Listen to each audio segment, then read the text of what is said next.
Again, we are meeting with other topic, the corporate governance, section 2. I think in the corporate governance, we have given some introductions and we have discussed some part of the corporate governance topics during the last class. And today, it's a continuation from the last class, which we are going to mainly focus on the corporate governance concept for the licensed banks. You'll know that licensed banks include the licensed commercial bank as well as licensed specialized bank. So together we are saying that as a licensed bank. So today's class we are going to mainly focus on the corporate governance concept related to the licensed bank. Before moving to the today's topic, I think it is better to have some idea about the previous recapitulation of the previous class. So we will just recapture what we have discussed about the previous class.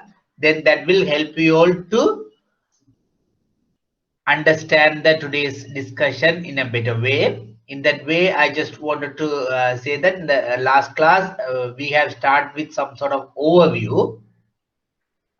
It gave some idea about what is corporate governance and how a corporate governance function or corporate governance functions are taking place in a company. And then we have discussed about why it is important. Likewise, we have given some justification for the corporate governance concept during the last class. That was the starter. And then we have discussed about some definitions where we have seen OECD the definition and some other definition. I think 3 definition we have discussed about it. And then we move to the benefits of the corporate governance. Why or what are the benefits we can get it from the corporate governance by implementing corporate governance concept in an institution? What are the benefits we can get it? Likewise, we have expanded our discussion in that slide. Then we have discussed about the 2 approaches in the corporate governance. The mainly, what are those 2 approaches? The rule-based approach, policy-based approach. And rule-based approach, of course, it is based on some legal background or based on some act or regulations. And if it is compulsory for every institution in the industry, that is sort of rule-based approach. And under the rule-based approach, how these corporate governance rules, corporate governance concept are implemented. So we have discussed about it, and then we have discussed about the policy-based approach. Policy-based approach, of course, it is some sort of the flip side of the rule-based approach, which explain you all the policies, and it is sort of flexible approach. It is give some idea. Okay, you can have a, for example, we can say that okay, every company must have board meeting in a frequent manner. So, but in the policy base, it won't say how many meeting has to be held by the boards. Or it says that okay, the board of directors should meet adequately to formulate the policies. Likewise, it's basically it gives some broad idea about the concept. It will not particularly say that okay, this much of requirement you have to follow. That is the policy base. If in some cases, if you couldn't comply with the some certain policies of the concept of the corporate governance under the policy base, you can give some justification to the stakeholders, particularly shareholders, and you can deviate from that concept. For example, we can say that even the last class we have discussed about it. The chairman and CEO should be 2 separate people. If it is a rule base, It should be the two separate people. There is no any deviation. The companies cannot deviate it. But if it is a policy-based approach, then what company can do is it is better to have the two different people for the chairman post and CEO post. But if the company prefer to have the one person as a chairman as well as CEO, then it has to give proper justification to the stakeholders to deviate that policy. So under the policy-based approach, we are having such a sort of flexibility. And we have seen some plus and minuses between the policy base as well as rule base. I think you would have remember those things. And then we have seen about the code of best practices in Sri Lanka. In case of Sri Lanka, where we have discussed that there are two sets of code of best practices issued in Sri Lanka. One is issued by the CSC or SEC, Securities and Exchange Commission, along with the Chartered Institute. So under the Securities and Exchange Commission issue, along with the Chartered Institute, that concept or that code of conduct is applicable for a listed institutions. Listed in the sense the companies which have listed in the Colombo Stock Exchange, those concepts are applicable for those companies. I think yesterday in the Financial Times, I just read an article or the sort of advertisement. It mentioned that they are going to revise that code of conduct, or they are going to issue a updated version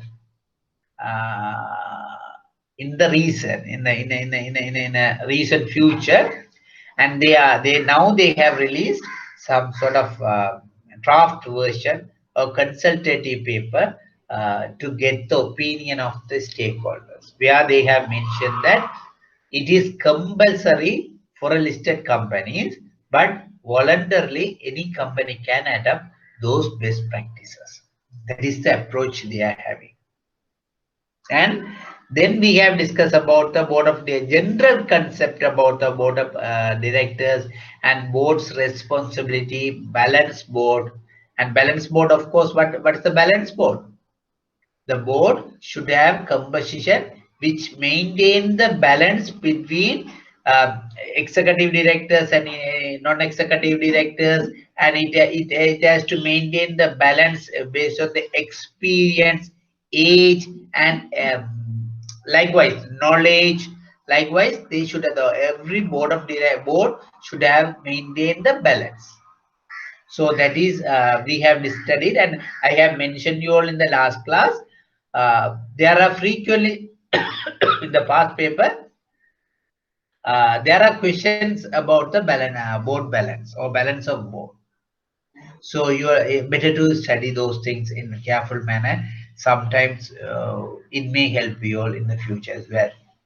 Then we have discussed about the executive and non-executive director. What is the difference between the executive and non-executive director? Anybody can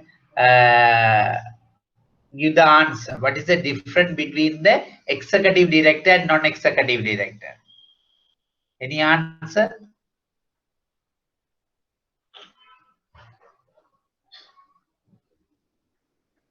Executive and non-executive directors. It is very simple. The executive director, the directors, those who are involving day-to-day operation of the bank or of the company is called executive director.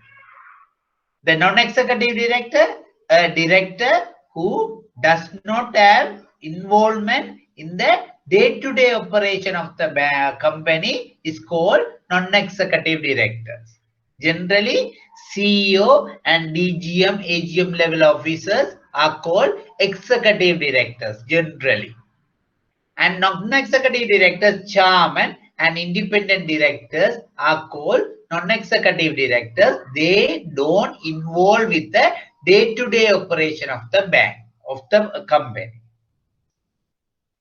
Then we have discussed about the independent director. Independent director also there are clear rule on the independent director. There are set of minimum requirement. If they comply with those requirements, then they can call as a independent director. And then we have discussed about the chairman and CEO. What is the role of who is the role of the chairman and the responsibility of the CEOs? And CEOs sort of the voice of the executive people. He functions as a voice of the executive people, or he is a representative of the executive people in the board. That is the general concept. And chairman is generally, how can I say, chairman is generally responsible for how to conduct, or generally responsible for conducting the board meetings. Basically, he or she, the chairman, has to give the leadership to the board functions. And the chairman's role, we have discussed about that. Then appointment to the board, we have discussed about that. What are the rules and regulations they have to follow? And then we have discussed about the corporate governance concept for the listed companies, which is issued by the Securities and Exchange Commission. And actually, this is the last point we have discussed. Of course, we have discussed, but sort of speed manner. So I received some emails from the students, and they say that just to re-explain it, or some discuss about those things. So I am going to just to recapitulate the last part, this corporate governance concept of the listed companies, and going to move the today's one about the license bank. So I think the other students also may get the benefit. I don't know that the particular student who sent the message email to me they are in today's class, but okay, better if he or she is there, then it is better to that person to get that idea. So actually, this is the code of best practices on corporate governance for the listed companies. Listed companies in the sense companies which shares are listed in the Colombo Stock Exchange. So this code of governance issued in 2017 by the SEC, Securities and Exchange Commission, along with the Chartered Institute, and they have explained about the concept in the principle basis, not principle basis, in the principle 1, principle 2 and 3, likewise under different headings. So we are going to discuss about the directors, which are the corporate governance concept related to the directors. So I am just going to discuss. I am not going to take much time. Just I'm going to again go through it. If you have any questions, you can send them. You can unmute your microphone and ask the questions directly, or you can send the message. Then I can answer whatever the things you will want for the clarifications. Understand? Okay. Under that SEC's corporate governance code related to directors, the first principle says that every public company should be headed by an effective board, which should direct, lead, and control the company. Understand?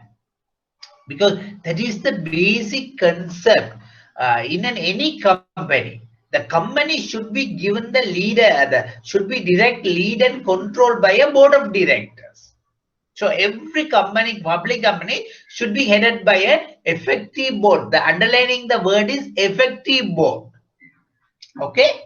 So effective board effective in the sense the board people should give their full contribution to take a good policy decision. Understand? Okay, so that is the principle 1. And the principle 2 is there are 2 key tasks of the top of the every public company: conducting on the business board and facilitating executive responsibility for the management of the company's business.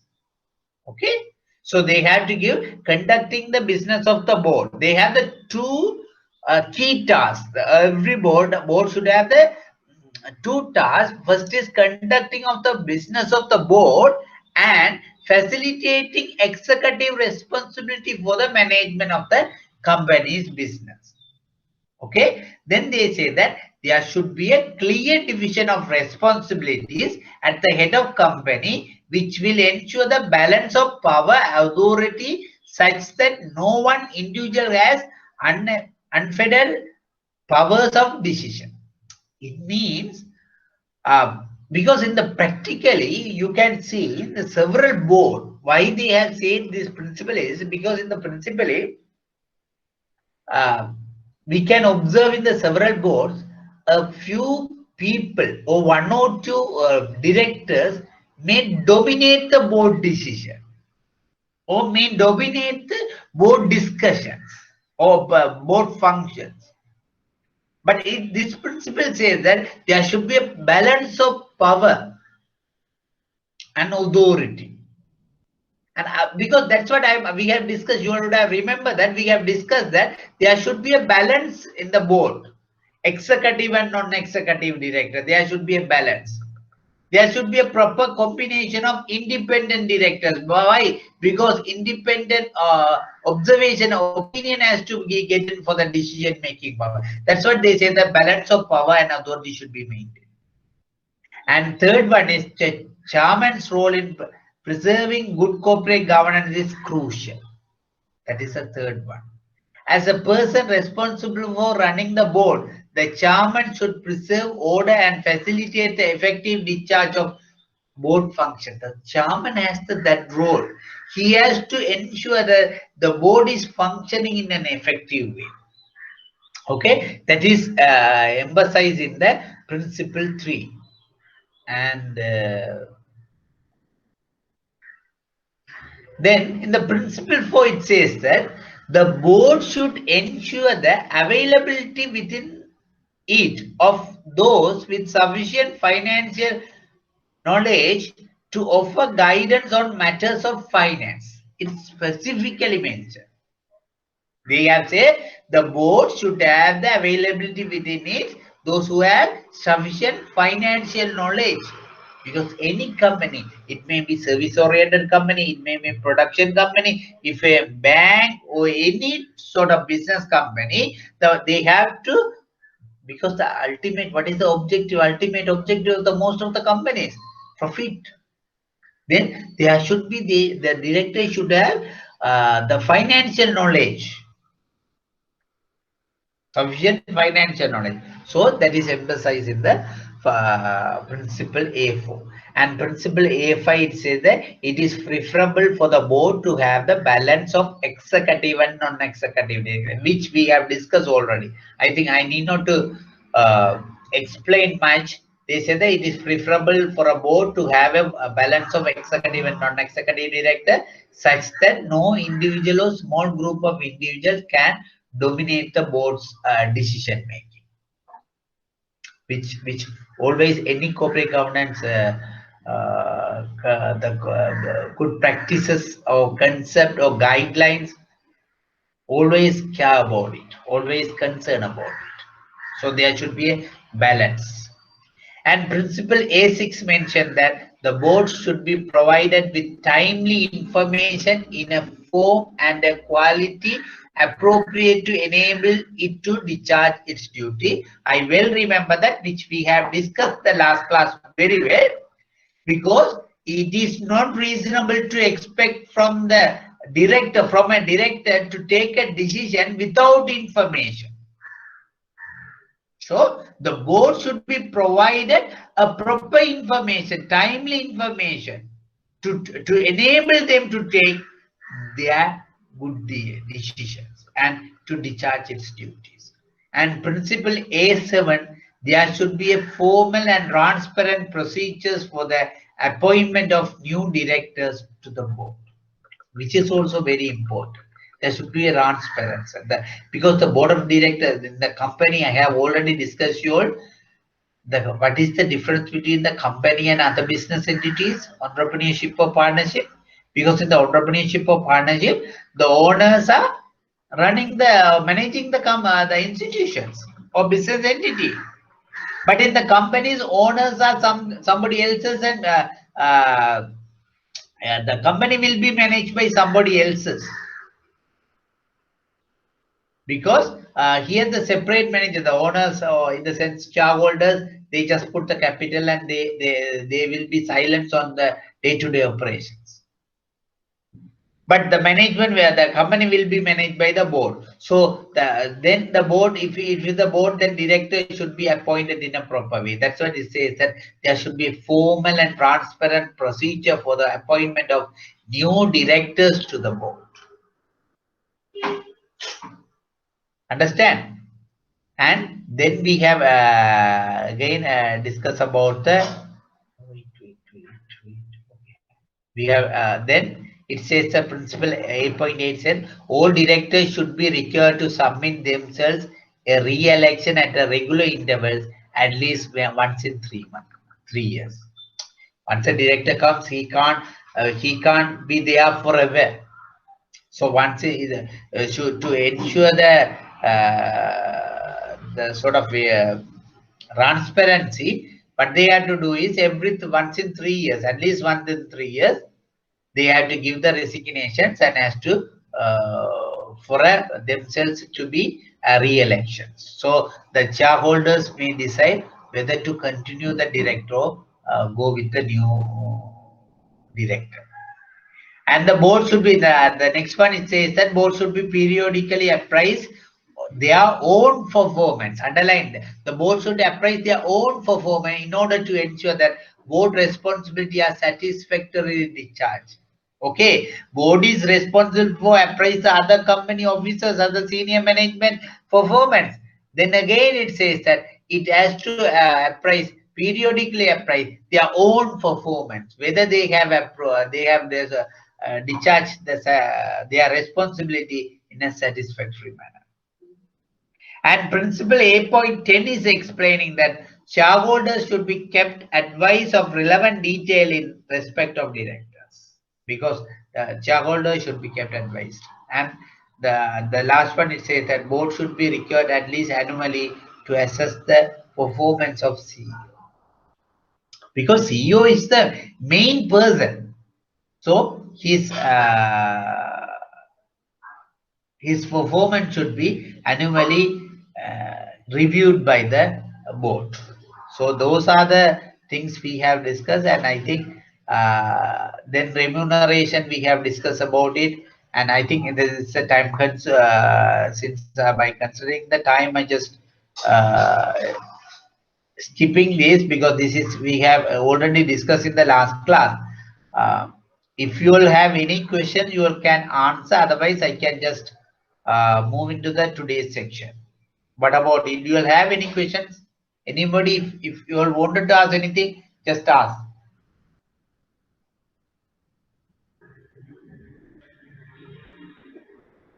Otherwise, what I can do is I can move into the today's.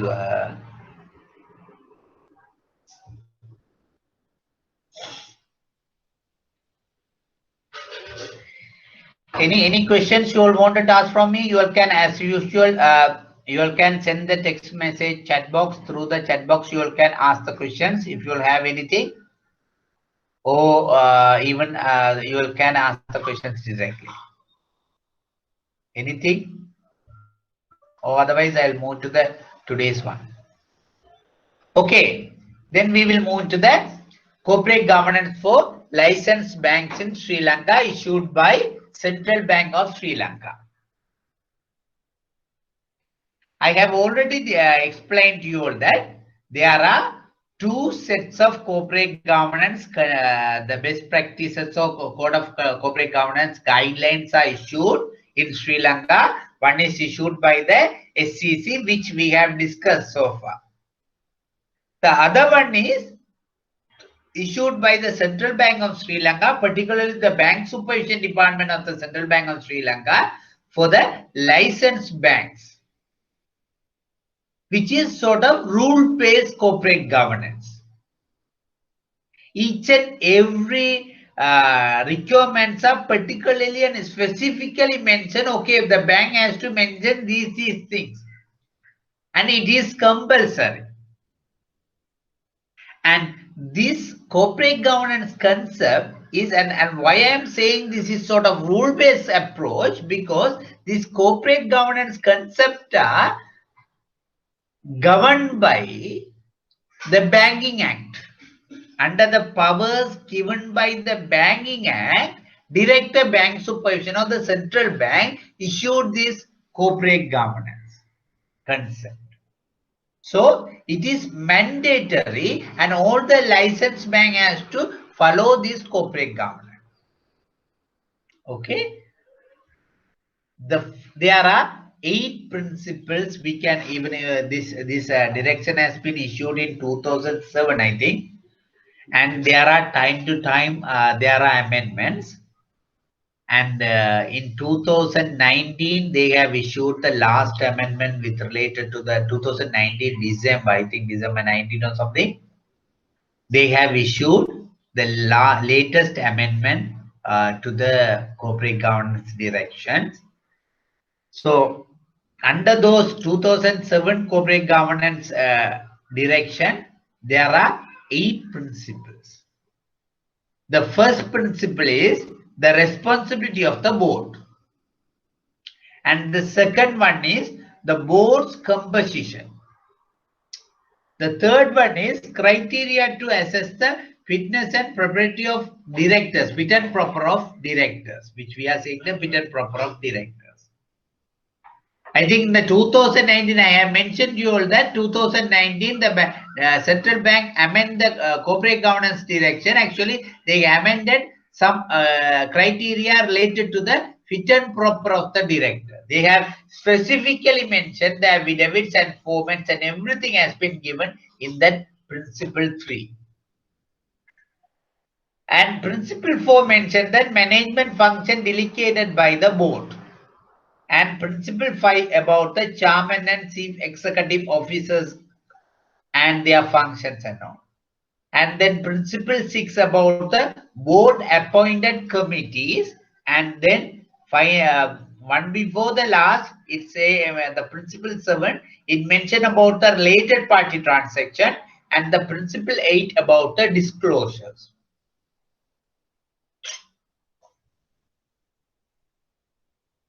So, based on these principles, we will discuss one by one. The first one is responsibility of the board. They say that approve and oversee the strategic objective and corporate values is the responsibility of the board. Actually, in any bank or financial institution, this is particularly about the bank, they have to decide their strategic objective. Okay, what is their strategic objective? Where they have decided? Particularly or mainly they have discussed this about the strategic objective in their strategic plan.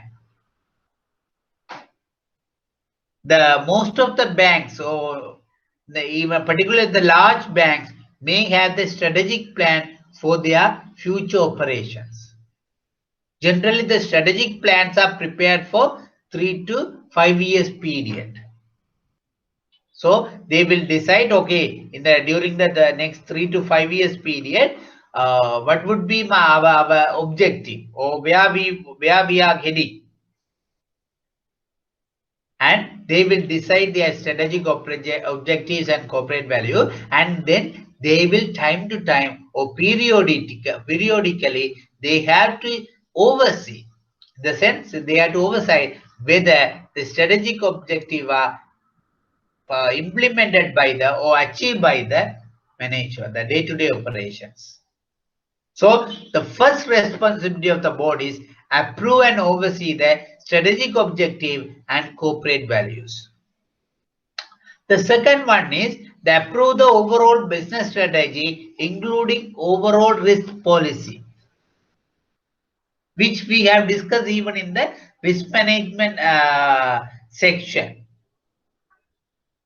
It is the board responsibility to approve the business strategy as well as overall risk management policy.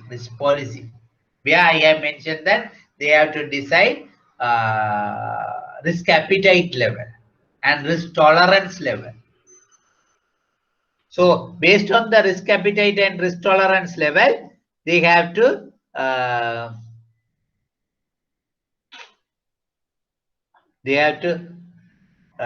think they have to decide, they have to based on the risk appetite and risk tolerance level, they have to decide the overall risk policies. And then the third one is they have to they have to approve implementation of policy of communication with all stakeholders, which is most important for any company, particularly the banks and financial institution. Their communication policy is much more important thing. Why? Because the banking business are run based on the trust. So the reputation or risk management is most important for a bank. If they lose their reputation, it will be the disaster for that particular institutions, particularly the banks and financial institutions, particularly the deposit-taking financial institutions. So they approve the implementation of policy of communication with all stakeholders. It's a responsibility of the board, because with related to the bank's operation, if something goes wrong about the bank, everybody can't talk about that incident. If they are, for example, okay, customer information has been hacked by the somebody or stolen by the somebody, it's got leaked, then everybody can't talk about that incidents with the stakeholders. There should be some communication policy. There should be a proper person, chief communication officer. He or she only can convey with the stakeholders, because that will be the best management. That's what the central bank say, that the approved implementation of policy of communication with all stakeholders is the responsibility of the board. And review the adequate and integrity of the internal control system, which is of course the duty of the or responsibility of the board, which we have discussed about these things in the risk management as well. Because even in the day-to-day operation, if everything has to go without interruption or without any fraud or any mistakes, there should be a proper internal control system.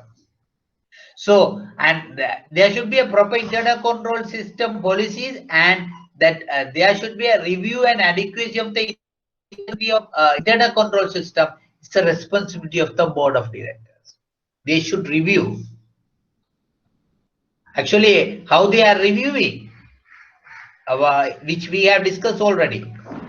In a financial institution, the risk management, centralized risk management department has to oversee whether the internal control systems are implemented properly.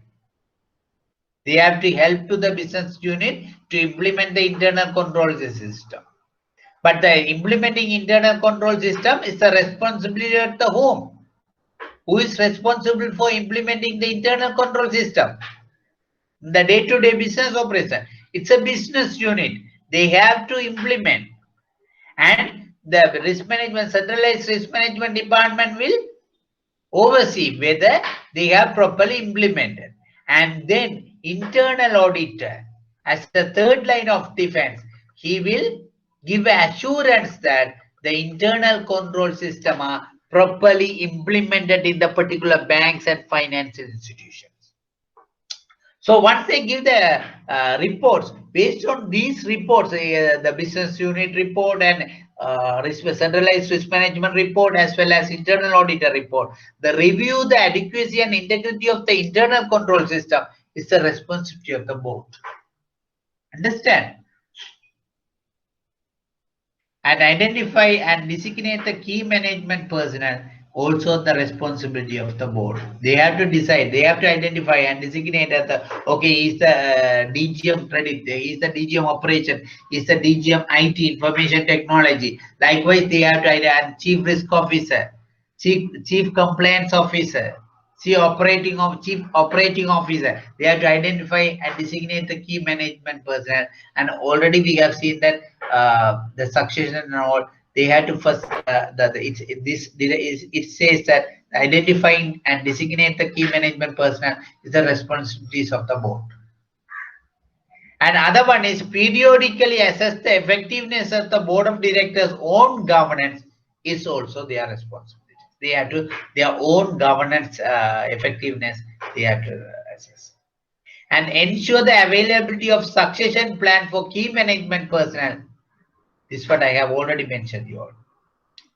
Each and every place they have to make sure that there's a succession plan for a key management personnel, which is most important thing. For example, we can say that a co-banking system of a particular bank, co-banking system, which is handled by a particular officer. He is the head of IT. If there is something goes wrong, only that particular head of IT can or AGM IT can handle it, or head of IT can handle it. And no one knows about those technical stuff, or they don't have proper knowledge. Let's assume the situation. Suddenly that head of IT or that particular person left from the bank, or he died. What will happen to the bank? There will be a huge vacuum. If something goes wrong in the co-banking system, then that will be a huge risk to the bank. So ensure the availability of succession plan for key management personnel is an important responsibility of the board. They have to mention the succession plan. Even that not only the head of IT, even the CEO's level. Sometimes some banks, they are highly dependent on the CEO. CEO is the man, one man run the entire of the bank. He is such a capable person. Bank is successfully run with his leadership, but there should be a succession plan. Suddenly something happened to that CEO, or it's the CEO left from the bank. What will happen? There will be an interruption in the banking business. So to avoid that situation, what has to happen? There should be a succession plan. So ensure the availability of succession plan for key management personnel is a responsibility of the board. And finally it says that we meet regularly with the key management personnel to review the policies. So board of directors cannot isolately function. They have to have a regular meeting with the key management personnel to review the policies and see the appropriateness of the policies and all. So these are the responsibilities we can, I think we can say about the responsibility of the board. Is anybody has any doubt or anything? I can just answer.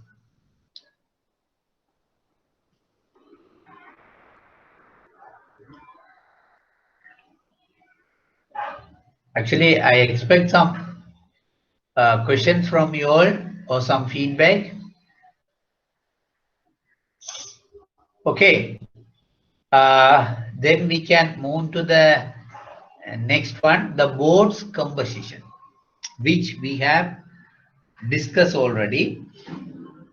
I may say this SEC's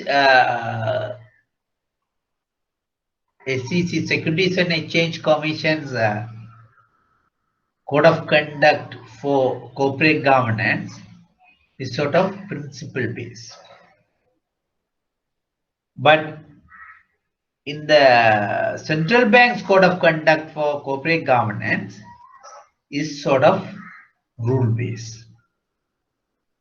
If you see the board composition, where SEC said, we have discussed today morning, I think we have discussed, they say that there should be a balance of power,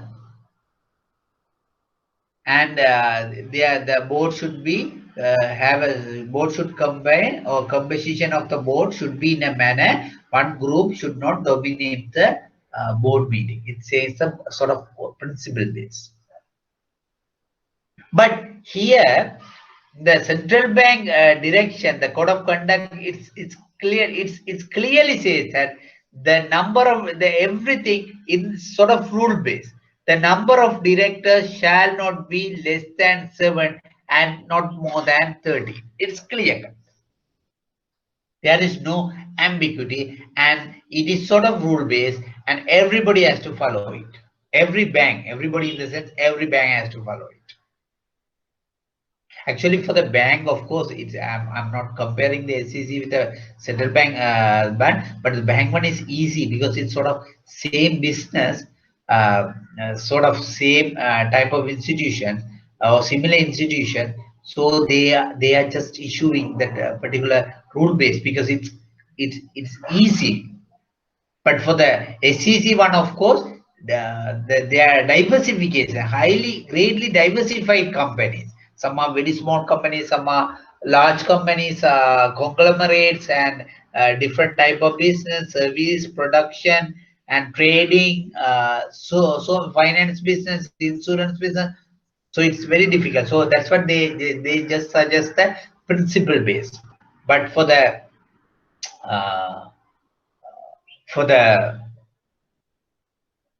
banks, it's sort of a very unique business, and everybody is involved with a similar type of business, and almost even though the sizes are different, but everybody is engaged in same business. So that's why it's going for a sort of rule based concept, and they say that number of directors shall not be less than 7 and not more than 30. Total period of service of directors shall not exceed 9 years except CEO.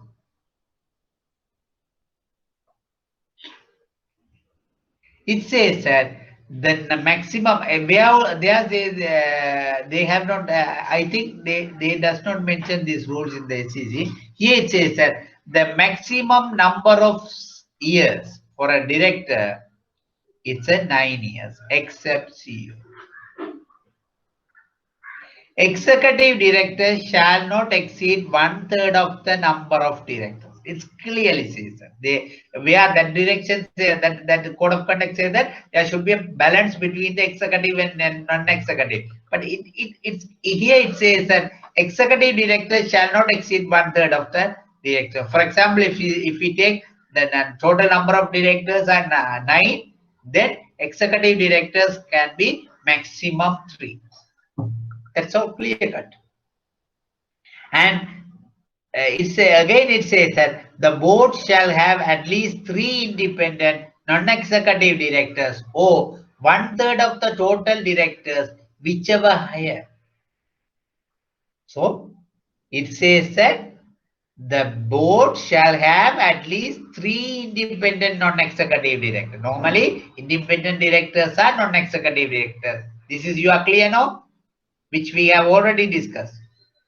The independent directors are always non-executive directors. There is no any executive directors cannot be independent director, because if it is executive director, he or she may involve day-to-day operation of the bank, so he can't be the independent. So the non-executive directors can be the independent directors, and not all the non-executive directors. Certain non-executive directors are considered as an independent director. It says that at least 3 independent directors or 1/3 of the total number of directors, whichever higher. For example, if total number of directors are 9, then 3 directors should be independent directors. If it is 12 directors are there in the board, how many independent directors should be there based on this requirement? Can someone answer? Okay, let's assume in a bank there are 12 directors. Okay, if there are 12 directors, how many independent directors should be there? Can someone answer me?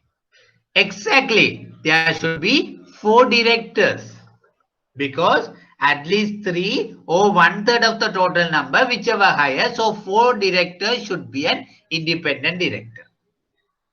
So here the base composition they are expecting is 1/3 of executive directors, 1/3 of independent directors, and 1/3 of non-executive directors who are not an independent director. So 1/3, 1/3, 1/3 composition they are expecting.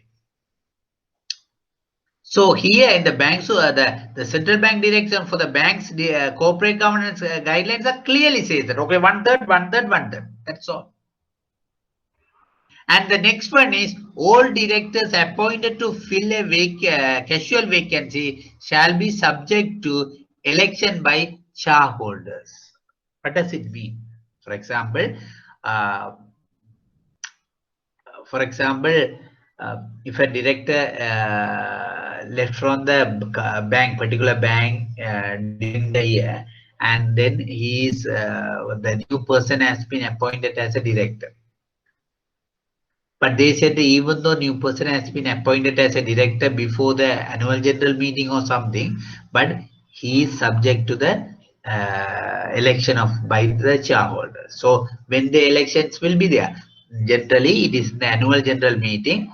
The next annual general meeting, he has to contest, or he has to contest for the directors or something, and he has to selected by the shareholders as a director. No, the shareholder has to conform. Okay. Then a director or an employee of the bank shall not be appointed as a director of the another bank except subsidiary. This is a must. Why we are saying so? It says that a director or an employee of a bank shall not appoint as a director of another bank. For example, we are saying that there's a bank X and bank Y. Then a director or employee of the bank X should not be appointed as a director of the bank Y except if the bank Y is the subsidiary of the bank X. Understand? Why we are saying so? Why that rule is coming? A director of an employee of the bank shall not be appointed. Anybody answer? Why we are saying that a director of a bank should not come as a director or employee of the bank should not be a director of other bank except subsidiary associate. Just forget about the except for time being. Just saying about why a director or employee of the bank should not be appointed as a director of another bank. Why? Any answer?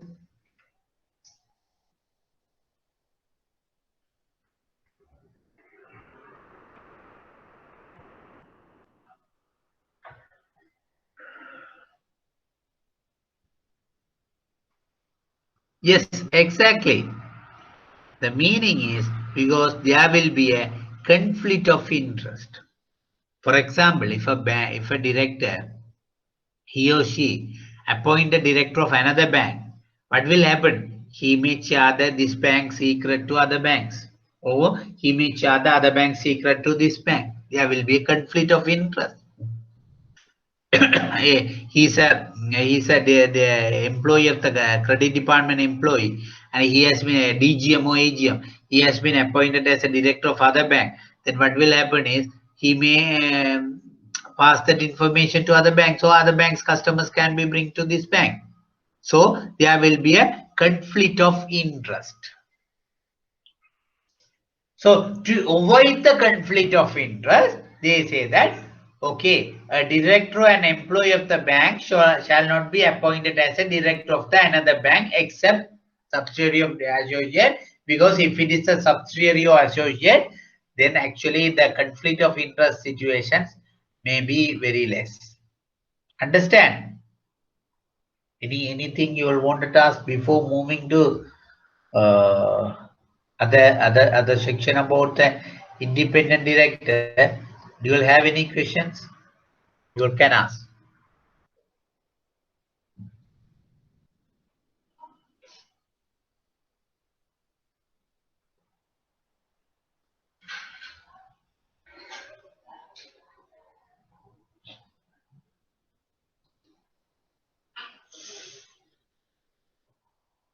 Okay. If you don't have any questions, I'll move to the yeah. Then it's about the independent director. 1 minute, 1 minute. Okay. So board composition, under the board composition, we are talking about the independent director. What is independent director?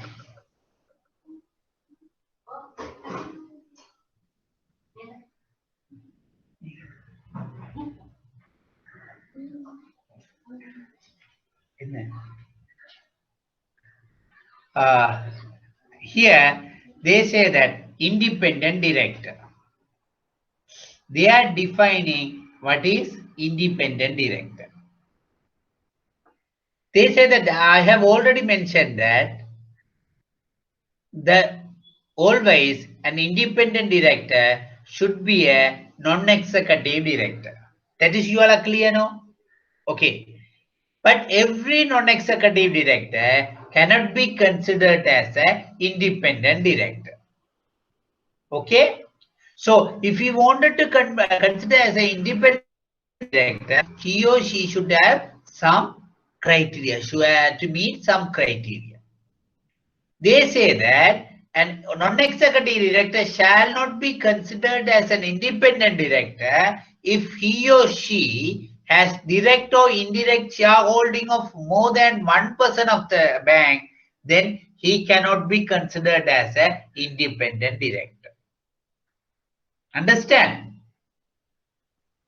What they are doing is, if it is an independent director, they are giving some criteria. Okay, if they are not comply with these criteria, they can be considered as an independent director. They are proving in a negative way.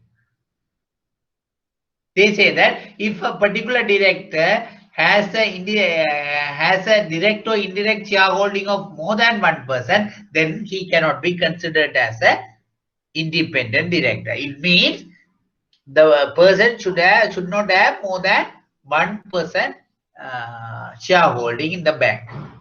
The second one is, currently he or she currently has or had during the period of 2 years immediately preceding appointment any business transaction with the bank. Understand?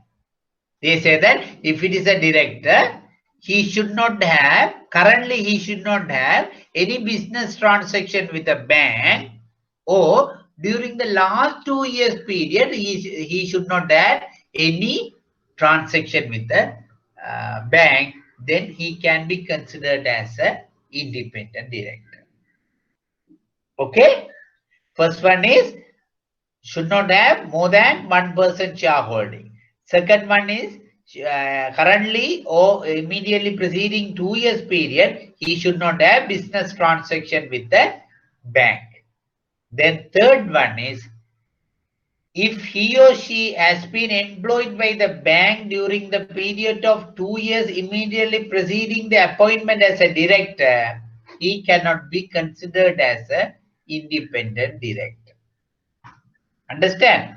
If during the last 2 years period, if he has been employed by the bank, then he cannot be considered as an independent director. In this point, you may have some questions. Why they have not said that currently? Why they say that only preceding last 2 years period, if he has been employed by the bank, then he cannot be considered as an independent director? Why they have not mentioned that if he is currently an employee he cannot be considered as an independent director. Why they have not mentioned that condition here? Anybody can answer? Can anybody answer this question? Did you all get the question properly? For example, I'm repeating the question again. In the second point, they say that the currently, if he or she currently has any business transaction, or during the last year period he had any business transaction, then he cannot be the independent director. Understand? No? So currently or previously. But when in case of employment, they say that if he has been employed by the bank during the period of last 2 years period, then he cannot be considered as an independent director. Why? They have not considered, they have not mentioned current employment status. Why they have not included the current employment status for this independent director condition? Like the second point. Any idea?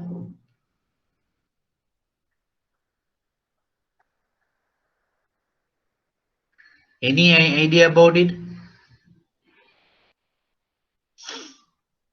Come on, students. I expect some answer.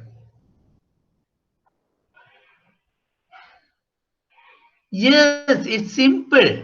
Because if it is a current employee, he will considered as a executive director. Because if a person who involved in the day-to-day operation of the bank can be considered as a executive director. If it is executive director, then there is no question whether he will be an independent, because if it is an executive, he cannot be an independent at all. So that's what in this here it has not been mentioned the current employment status, because if it is a current employee, then he will become the executive director. That's why they say that the last 2 years, if it is an employee, then he cannot be considered as a independent director. Then fourth one, it says that if he or she has a close relations, who is a director or CEO or member of key management or a material shareholder of the bank or another bank. For example, it says that if it is an independent director, he cannot be the close relations to a director or CEO or key management personnel. Who are the key management personnel? Can anybody say who are the key management personnel in the key management members in the bank? Who are the key management persons in the bank?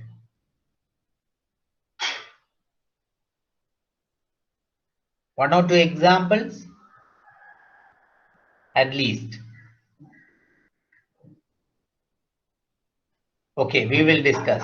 Generally, it is the DGM, AGM level officers and risk officers and internal or chief internal auditor, chief compliance officers are considered as a key management person. Oh, that's why it's a that's a key management. So it says that if a person who is a close relation to a director or CEO or member of key management or a material shareholder of the bank or another bank cannot be considered as an independent director.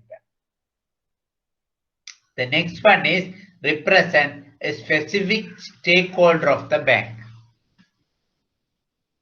For example, if a stakeholder, specific stakeholder, if a person represents a specific stakeholder, then he cannot be considered as an independent director.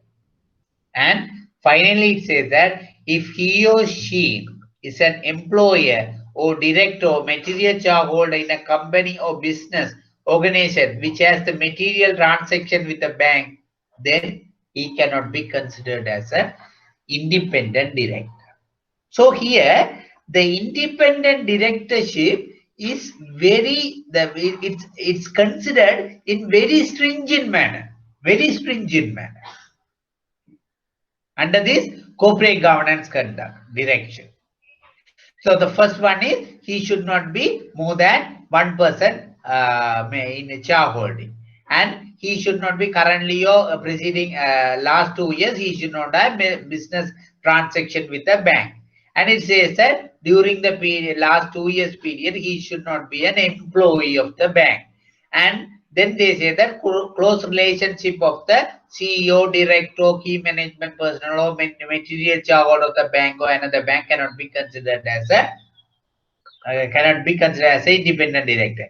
And any representatives of a specific stakeholder of the bank cannot be. And employee or director or material shareholder of a company or business which have material transaction with the banks, then he cannot be considered. For example, if I explain the last one, we can mention that, for example, uh, uh, IT company which provide the banking system, co-banking system to the particular bank, and they are the people supplying the IT software to the bank.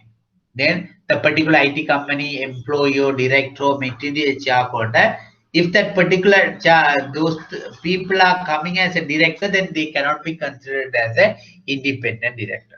So if a person comply with these criteria only, if a non-executive director comply with these director, then only he can be considered as a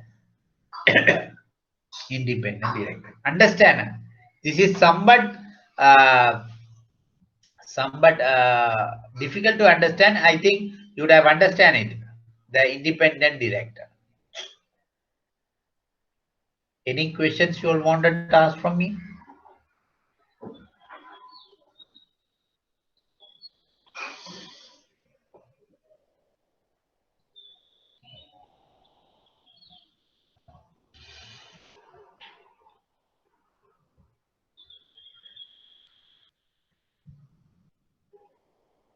Okay.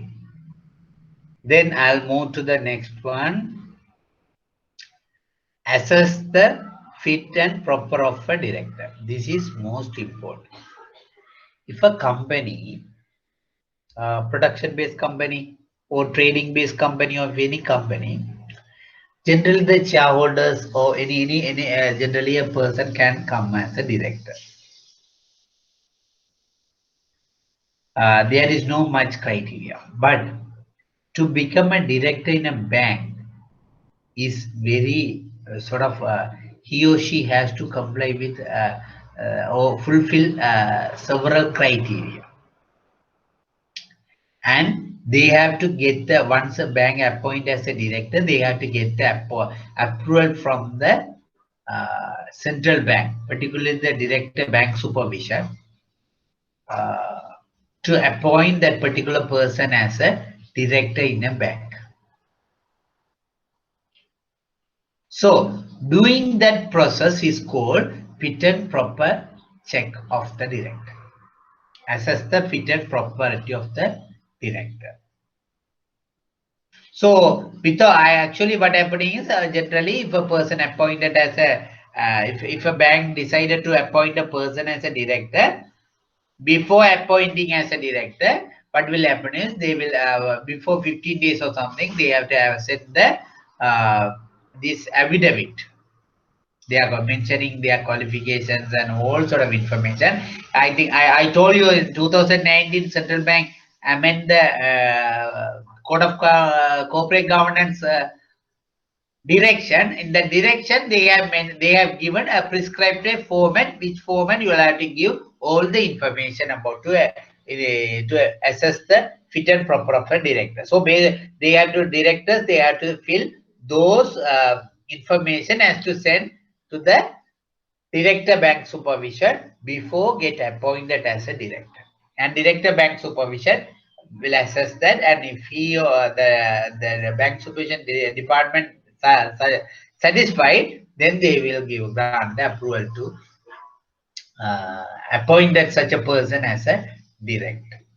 But at any time, if something goes wrong, they may inform to the banks to remove from the directorship. Understand?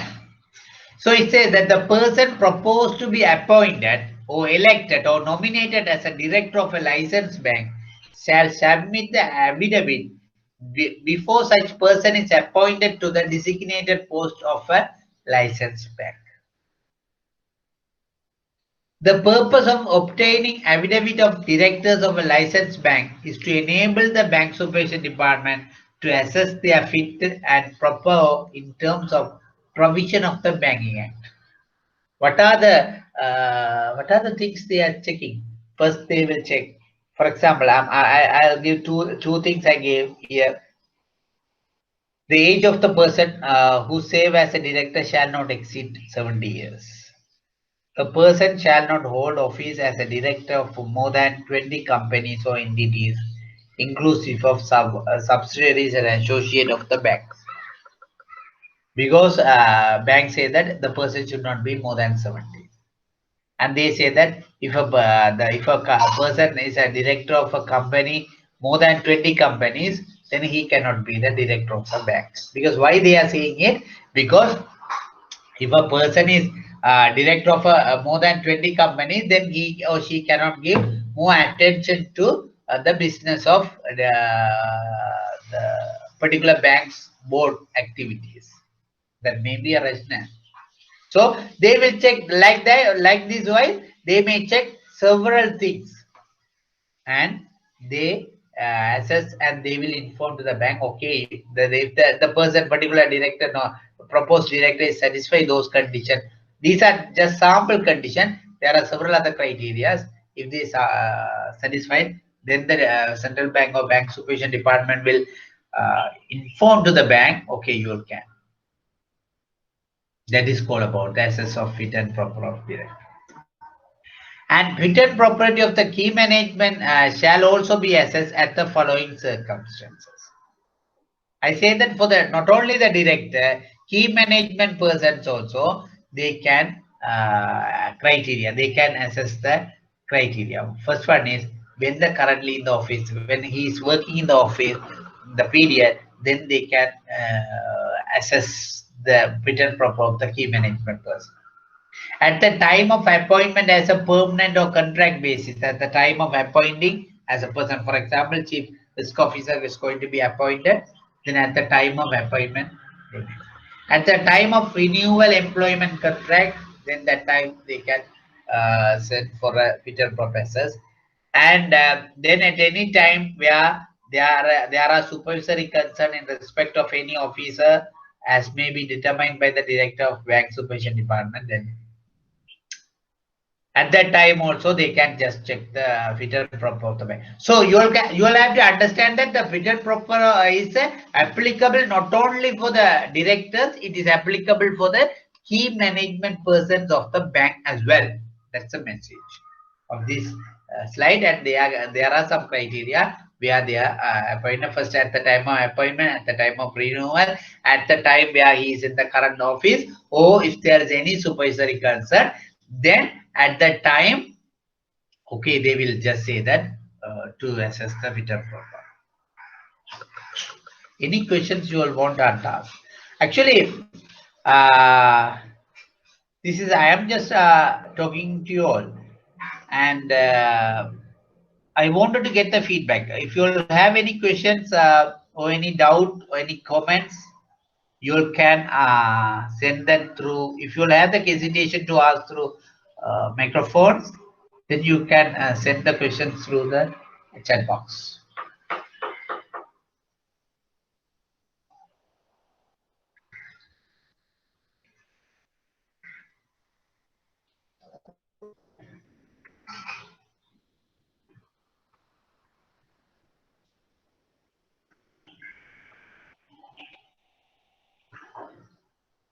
Okay. Yeah. I have asked you all the questions just before, or some few minutes before. Who are the key management personnel? Actually, key management personnel are additional general manager, senior deputy general manager, additional general manager, senior deputy general manager, deputy general manager, Assistant General Manager, AGM, DGM, Senior DGM, and Chief Operating Officer, Chief Risk Officer, Chief Accountant, Chief of Financial Officer, Chief Internal Auditor, Compliance Officer, Head of Treasury, Head of Legal, Head of Information Technology, Board Secretary, officer serving as a consultant. Those people can be considered as a key management personnel. This slide is very straightforward. I think I need not to much explain about it. Just keep in mind AGM, DGM. We'll start AGM, DGM, Senior DGM, DGM, AGM, Chief Operating Officer, Chief Risk Officer, Chief Accountant, Chief Financial Officer, CFO, and Chief in the CAA, and Chief Compliance Officer, Head of Treasury, Legal, and those who are sort of influencing the banking operations are called as a key management person. So this fit and proper check and all are applicable to the key management person, as well as key management persons are applicable for the when selecting the independent director. If a director is a close relation to this key management person, then he or she cannot be considered as a independent director. I think this is very straightforward. Very straightforward. You need not much much things to explain this slide. Okay. Then management function delegated by the board. This is other principles mentioned in the corporate governance direction. The board may delegate management function to the board subcommittees, CEOs, chief executive directors, key management personnel. Actually, the ultimate responsibility of any function of the company lies on the board. The board has the ultimate responsibility, but it doesn't mean that board can get involved with the day-to-day operation or should not involve. Should involve with it. It doesn't mean that the board should involve with each and every function of the bank. What they have to do is they have to delegate the management function to the board subcommittees. If they cannot oversee, what they can do is first structure is they can form the board subcommittees. What are the board subcommittees available in the bank? Some examples. One is Board Risk Oversight Committee, the Board Audit Committee, the Board the Remuneration Subcommittee, HR Subcommittee, IT Steering Subcommittee. Likewise, there can be depend on the business nature, depend on the size of the bank. Bank can appoint several the board of directors can create several subcommittees. So the board can delegate the management function to these subcommittees. In the subcommittees, there may be 1 or 2 directors, and key management personnel and relevant expertise will be represent the subcommittees. For example, if it is the risk oversight committee, generally one or 2 director and chief risk officer and risk management department people and some other risk consultants can represent the risk subcommittee, board risk oversight subcommittee. So the board can delegate the management function to the board subcommittee as well as CEO. CEO, of course, everybody knows that CEO. Your CEO is the sort of representative or voice of the executive function. So they can do, and they can the executive directors, because executive directors are DGM, AGM, and all those who are involved with the day-to-day function. The board can delegate the function and key management person. So through that, the board can delegate the function to the board. And the director shall carefully study and clarify, understand the delegation arrangement. They have to. There should be careful study and clearly understand the delegation arrangement, because okay, they can delegate, but there should be a clear understanding and how they delegate, because because ultimate responsibilities are with the board, but they are just delegating the powers as well as duties and all in a proper manner. And the board shall review the delegation process on a periodic basis.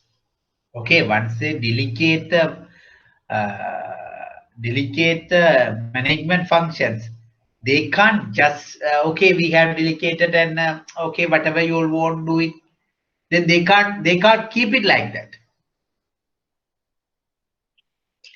What they have to do is time to time in the periodic basis, they have to review it. For example, if it is a risk management function, what they have to do is they can just delegate the function to the board risk oversight committee. And the board risk oversight committee, through the centralized risk management department, they will carry out the risk management functions. But periodically, the centralized risk management function will report it to the board audit committee and board risk oversight committee, and board risk oversight committee. Then time to time they have to report to the board. And what will happen is the board will time to time they will report, review it, whether these risk management functions are properly happen in the bank. The fourth one is the board shall not delegate any matters to an extent that such delegation would significantly hinder or reduce the ability of the board as a whole to discharge its functions. Then there should not be, they should not delegate any matters. That means if the delegation power may hinder the ability of the board to delegate to discharge their duty, then they should not delegate the function like this. So the corporate governance directions to the licensed bank, saying that the delegation of function, first it says that the delegate the function to the key board subcommittee, CEO, executive directors, and key management personnel. Then they say that there should be a clear understanding of the delegation, and it says that they have to review, board has to review in the periodically, and it has not transfer if which are affecting the discharge of each function, they should not transfer. Understand? Any questions?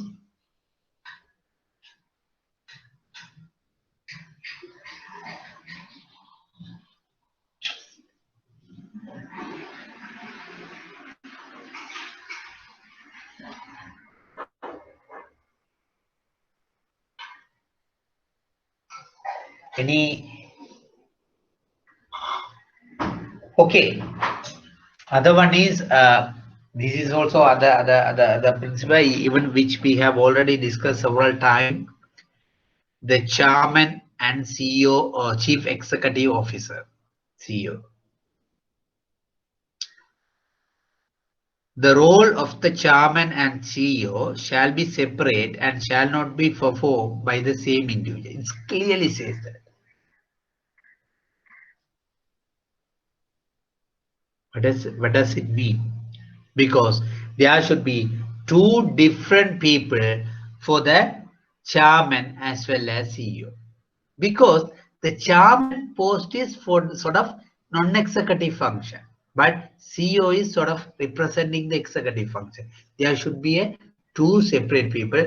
Even I think before 2007, if you see that some people they just call as a MD slash CEO or chairman slash CEO. They just put it because the same person is a chairman as well as CEO.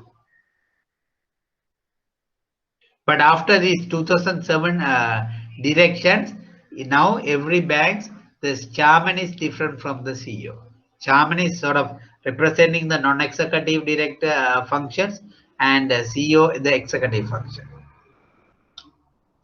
Then it says that chairman shall be a non-executive director and preferably an independent director as well, which is the best. Is it must? No. But preferably an independent director.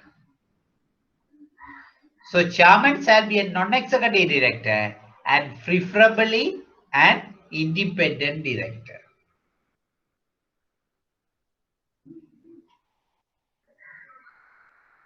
Then third one, the chairman shall provide leadership to the board, ensure that the board works effectively and discharge the responsibility. That's what we have. I think in the corporate governance, when you are studying this last two classes, you may understand the chairman is responsible to provide the leadership to the board function. And the chairman has the responsibility of ensure that the board is discharging their duties or responsibilities in a proper manner. It's a duty of the chairman, not the CEO. So chairman should be an non-executive and independent, and he should ensure that the providing the discharging their responsibility in a proper manner. And the chairman shall ensure that all directors are properly briefed on issues arising to the board meeting. Yeah, it should be, because when chairman when directors are not given the proper information, then they can't contribute for a decision making. So that way it says that chairman shall ensure that all directors are properly briefed on the issues arising at the board meeting. It means you would have remember that where we have the SEC's code of conduct, that this corporate governance, we have studied that the director should be given proper timely information to discharge this. This is similar to that. Here it says that chairman shall ensure that all directors are properly briefed on issues arising at board meeting. The chairman shall facilitate effective contribution of non-executive director. That's must. It says that because in some cases executive directors may dominate the meeting, so the chairman should facilitate or shall facilitate the effective contribution of non-executive directors in the board meetings. The chief executive officer shall function as an executive in charge of the day-to-day management of the operations. So the key takeaway from this slide is, I may say, the key takeaway from this slide is three things. One is the chairman and CEO should be two different people. And chairman should be represent the non-executive, and he has to ensure the leadership of the board. He has to give the leadership to the board. And the CEO shall function as an apex executive in charge. That is the three takeaway from this slide. Understand? I'm clearly saying that. And these other informations are additional information, but this is the three things you have to keep in mind. Any questions you will want to ask from me?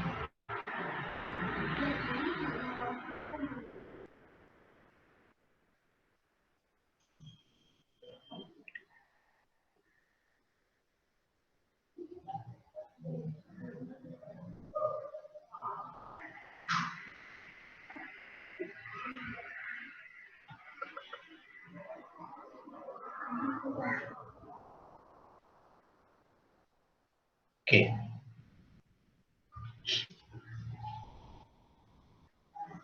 Board appointed committees.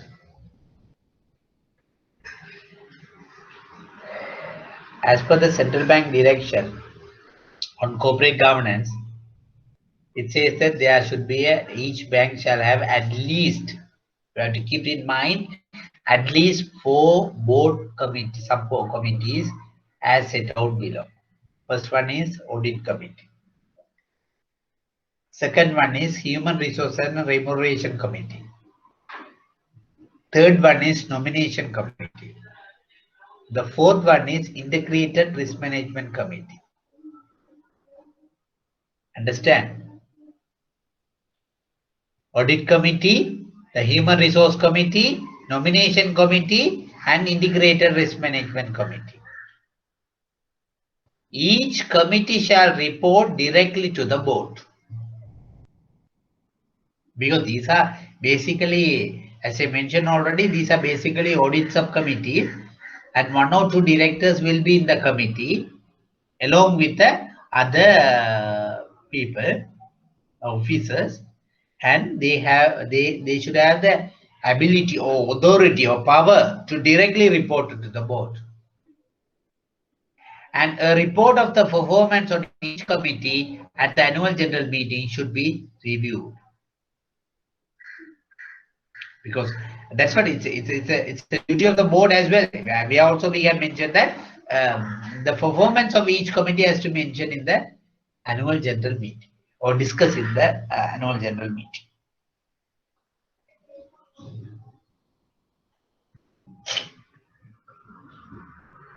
So what are the compulsory committee should be appointed by the board at a bank under the corporate governance direction?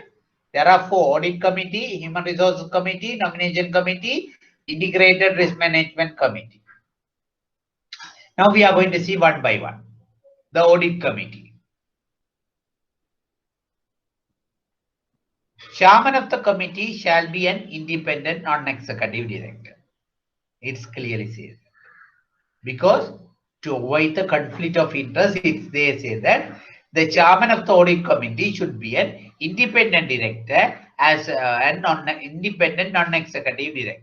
If it is an independent director, it should be a non-executive director. There's no other questions. So basically, you can say the chairman of the director shall be an independent director. And member of the committee shall be non-executive directors. Executive director cannot be a member of the audit committee. Why? Why it is so? Why it is saying that the member of the committee or the chairman should be an independent director, member of the committee shall be a non-executive director. Why it says that? Actually, when we are studying something, first we have to see what is the rationale behind it. Then it is easy to keep it in mind. If we study the rationale and if we understand the rationale behind that or each and every rules, then it's easy. Why?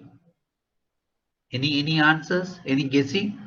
Why it says that the chairman should be an independent director and member should be a non-executive director? Any guessing?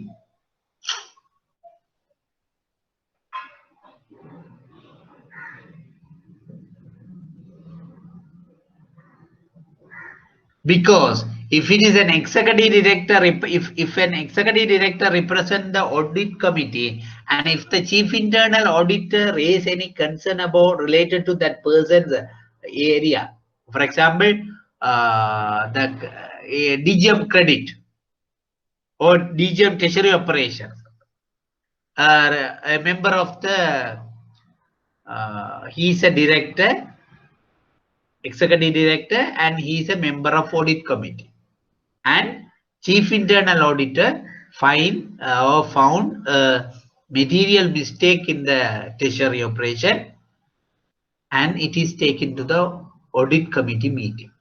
What will happen? The AGM in charge to treasury, or he is a member, he is an executive director and he is a member of audit committee, he may try to hide those issues or try to influence on that issues unethical. So to avoid those situations, they say that member of the committee shall be non-executive director. So executive directors cannot be a member of the audit committee. And committee shall make recommendation on matters in connection with appointment of the external auditor, implementation of the central banking guideline issued to the auditors, an application of the relevant accounting standards, and service period, audit fee, and any other resignation of the external auditor. So committee can make the recommendation. The direction itself, they say that some specific area, the committee can make recommendations. Appointment of an external auditor. So when even the audit committee can recommendation on the external audit appointment and implementation of the central bank guideline on internal audit matters, and application of the relevant accounting standard as well as audit fee remuneration and resignation of the external those matters as should be make ultimately with related to the external auditor functions, the committee can make recommendation. And committee shall review the financial information of the bank, because ultimately even though any bank, their ultimate objective is profit. So for the financial information is I think not only the profit, for the survival of the institution, financial information is important. So the committee shall review the financial information actually, and committee shall discuss issues, problem and reservation arising from the interim and final audits, and review the adequacy and scope, function and resource of the internal audit department. Everything is coming under the audit committee. Actually, in the audit committee, in the exam, there are questions. So what you will have to do is you will have to review the adequacy, scope and functions, resources of the internal audit department.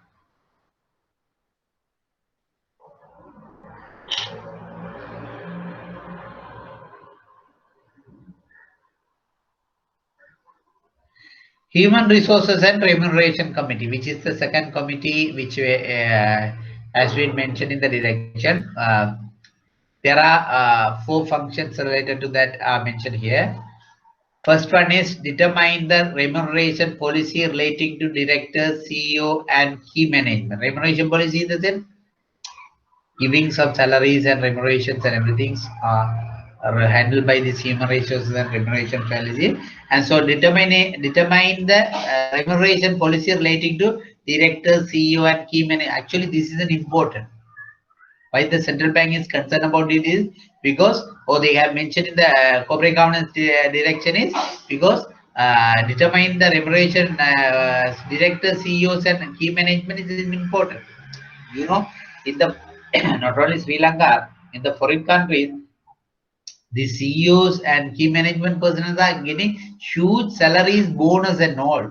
So there should be a policy, proper policy. Otherwise, but they will just around they have the profit of the banks by way of their remunerations. So that's why there should be a policy.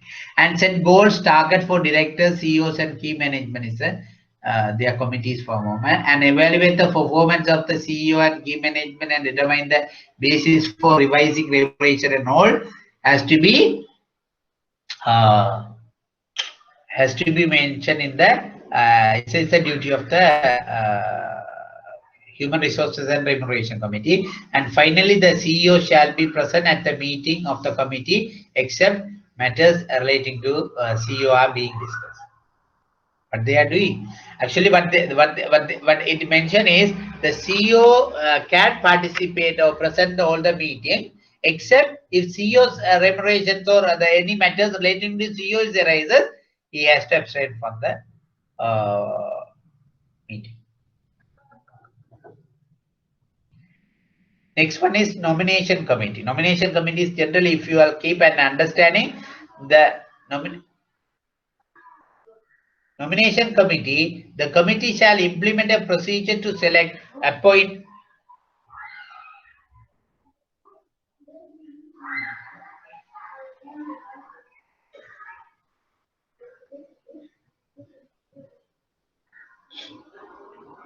set a criteria, the person, and set the criteria such as qualification, experience required for appointment of a post of CEO and key management positions are the nomination. Nomination committee is sort of get involved with the appointment of the new directors and CEO and key management person. So they have to the committee has to formulate the policies and procedures on appointing the new director, CEO and key management personnel, and set the criteria, minimum qualification, experience required for appointment of the key management personnel, including CEO. And the committee shall ensure the director, CEO and key management personnel are fit and proper person to hold office.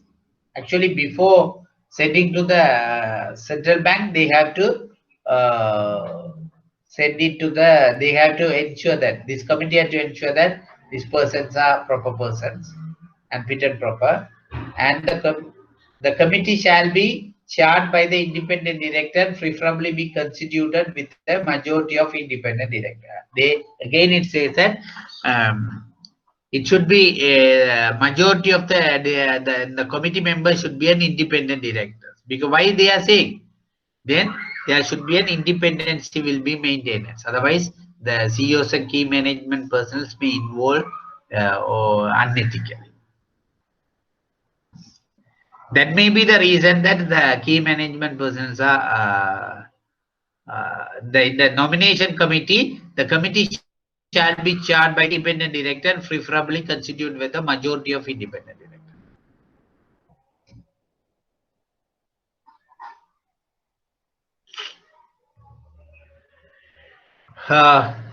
Then finally, the fourth committee is Integrated Risk Management Committee. I think the Integrated Risk Management Committee consists at least 3 non-executive directors, CEO and key management personnel supervising board risk categories. Actually, this is sort of the committee which I have explained to you all even throughout this studies about this risk oversight committee, and integrated risk management committee also similar or the same thing. It says that the committee shall consist at least 3 non-executive directors, CEO and key management personnel supervising board risk categories. And the second function is assess all risk is the duty of integrated risk management committee, and review the adequacy and effectiveness of all management level committees is the duty of the integrated risk management committee, and meet at least quarterly to assess all aspects of risk management. Actually, this integrated risk management committee is in charge for the risk management function of the ATM bank. So every quarter they have to, what they have to do is they have to, this centralized risk management department and things, they will put the their reports to the committee, and the committee will assess the aspect, and if there is any lapses they have to take proper actions to sort it out. And if there is any real concern, they have to escalate that to the board level. Take action against the officer responsible for failure to identify the risk is responsibility of the committee. And submit a risk assessment report to the board seeking the board views, and establish a complaints function to assess the complaints. So basically these are the functions of integrated risk management committee, and I don't take much time for this because which we have discussed already in the name of risk oversight committee. The same thing here we are the direction it says that integrated risk management, which are the same thing actually. Integrated risk management in the sense we have discussed already. The risk management risk of the bank is managed as a centralized manner rather than silo based. Then finally we are I think this is the principle number 7, I think. Principle number 7.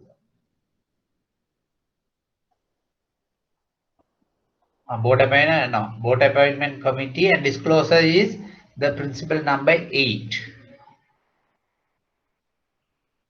Disclose. Ensure that annual audit financial statements and quarterly financial statement are prepared and published. They have to, their board of directors having some disclosure requirements.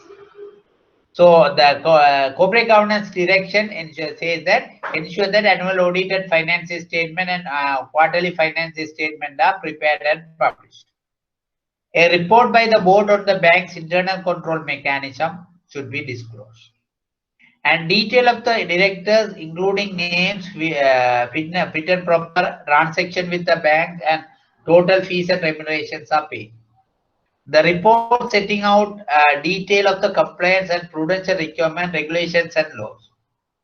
And statement of the regulatory and supervisory concern on lapses in the bank's risk management or non-compliance with the directions should be disclosed, maybe in the annual report. These are the some requirements related to the disclosure.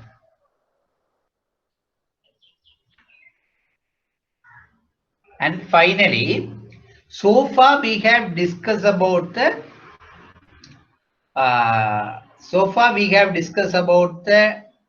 responsibility of the board and board directors and senior management and all. This is something else.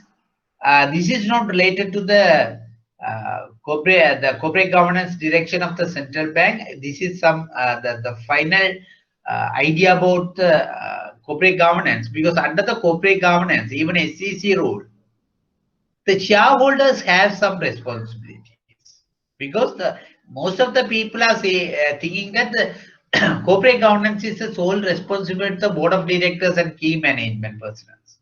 Not only them, the shareholders also have some responsibility.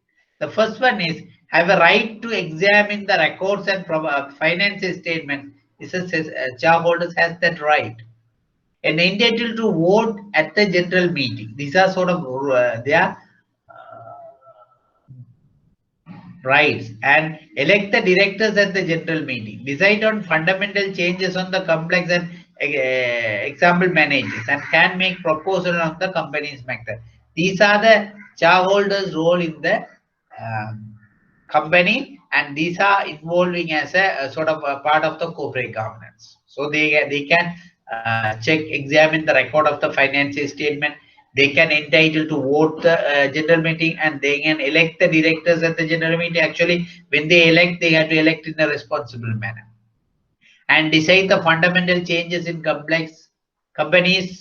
Sorry, decide the fundamental changes in companies, example mergers, and can make proposal on companies matter. So all these things are the shareholders' role in a corporate governance. Actually, that's all about the corporate governance. I think in the last class and today's class, we have discussed the corporate governance in very detailed manner. And if you see in the exam, question number 2 is something related to the corporate governance. And if you all are thorough with these last 2 class theories and all, you will can earn at least you can earn maximum 20 marks. One structural question you can attend. So it is one of the important topic. So better you will study in a careful manner. If you will have any questions, I am ready to answer. Otherwise, I can wind up the class. Any questions?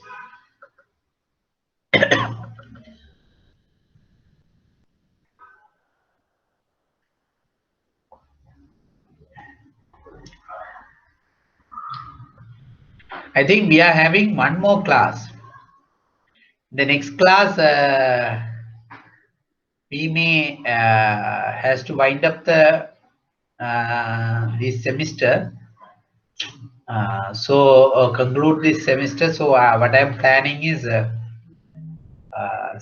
discuss some